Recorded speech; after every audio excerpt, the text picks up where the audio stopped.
여러분 안녕하십니까? 누리 PD입니다. 좌파 우파 이렇게 이제 만나보면요 서로 참 통하지 않죠. 편의상 제가 우파 좌파로 이제 구분합니다만 저쪽에 있는 사람과 이쪽에 있는 사람이 정치적 견해가 다를 경우 이야기로 풀리지가 않습니다. 싸움만 일어나요. 특히 좌파들의 우파에 대한 정오심이 극에 달해 있다는 걸 알 수가 있을 겁니다. 우파는 좌파에 비해서 그래도 관용적입니다. 그래도 우리 국민으로 보죠. 대부분은. 근데 저 사람들은요. 이쪽 우파 쪽에 있는 사람들을 사실 악으로 봅니다. 악당. 박정희, 전두환 뭐 이런 식으로 연결하면서 악당으로 보는 거죠. 그래 악 그 자체로 그렇게 배웠고 세뇌받았고 그렇게 선동된 거죠. 그런데 본인들은 그걸 몰라요. 이 이야기는 정말 수도 없이 했던 이야기일 수도 있는데 그런데요. 우파에서 좌파로 가는 경우는 거의 없습니다. 좌파에서는 우파로 많이 옵니다. 그게 각성의 효과죠. 각성의 효과. 어디가 옳다 그러다를 굳이 따지면요. 오른쪽이 사실은 이게 정상입니다. 좌파 쪽은 여기는 그야말로 모래성입니다. 무슨 모래성? 허위에 기반한 모래성. 거짓의 성을 지금 쌓아놓고 있는 거죠. 그 거짓이 바로 선동입니다. 선동. 대한민국의 역사 자체가 그렇게 뒤집혀 있습니다. 이것을 각성하는 순간요. 어마어마한 후회와 참회와 눈물이 흐른다 그러죠. 그래서 빨리 깨질수록 이게 좋은 겁니다. 좌파 탈주는 지능순이라는 말이 그 괜히 있는 게 아니에요. 사실 엄밀히 따지면 지능순이라기보다는 깨달음이죠. 깨달음. 머리 좋다고 깨닫는 게 아니에요. 머리 나쁘다고 못 깨닫는 게 아닙니다. 각성을 해야 됩니다.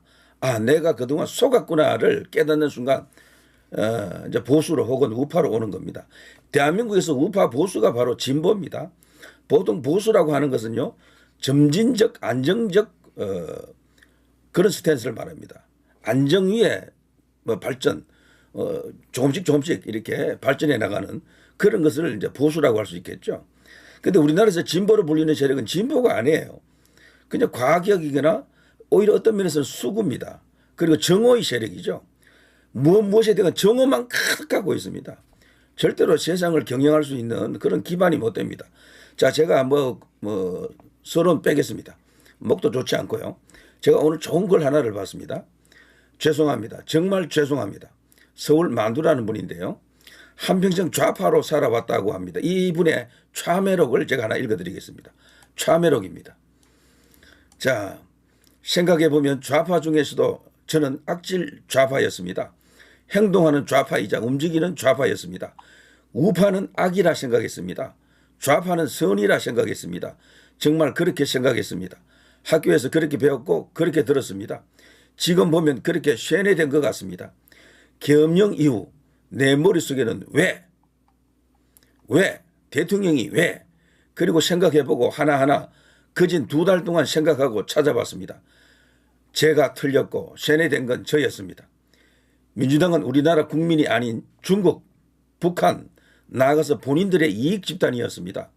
이명박 대통령, 박근혜 대통령은 민주당이 말한 악인이 아니었습니다. 문재인은 바르지도 유능하지도 않았습니다. 일주일을 통곡했습니다. 울었습니다. 화가 나서 울었습니다. 세뇌된 과거가 후회스러워서 울었습니다. 정말 죄송합니다. 민주당은 탈퇴했습니다. 애국자는 제가 아니었습니다. 이 말은 꼭 하고 싶습니다. 정말 죄송합니다. 이겁니다. 더 뭐 살을 붙일 필요가 없겠죠.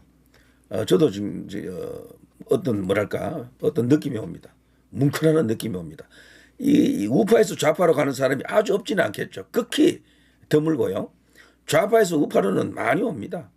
이게 상식이고 이게 순리고 이게 일반화된 보편 현상입니다. 우리나라에서 진보 보수로 뭔가를 구분하면 완전히 틀리는 거예요. 그리고 박정희 대통령, 전두환 대통령은 너무도 왜곡되어 있습니다. 특히 전두환 대통령. 그분을 독재자, 잔인한 독재자 이렇게 말하는데 독재자가 자기 스스로 권력을 내려놓는 사람이 있습니까? 전두환 전 대통령 이야기를 할 때요. 그 6.29 선언을 언급해야죠.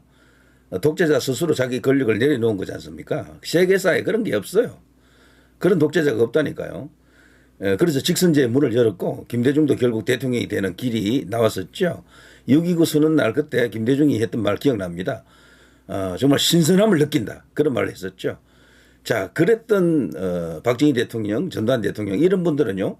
다른 나라의 독재자들하고 비교하면은 사실 그들의 발치에도 못 미칩니다. 무늬만 독재자들이죠, 사실.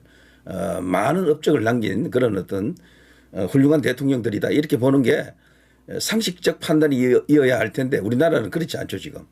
완전히 그 사람들을 완전 악인으로 악당으로 특히 전두환 대통령은 완전 악의 화신으로 만들어놨죠. 이거를 극복해가는 과정이 언젠가는 나올 겁니다. 그렇죠?